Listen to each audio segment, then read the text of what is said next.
sa ganon, lahat tayo ay magkasama-sama sa tahanan ng ating Ama. Kaya po tayo, pananalangin natin ang isa't isa. Tayo, panalangin natin ang lahat ng kaiba sa atin.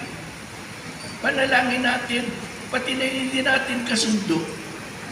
Ipanalangin natin sapagkat, alam nyo, banda ulit, sa awa ng Diyos, makakasama ninyo yung ayaw ninyo dito sa lupa.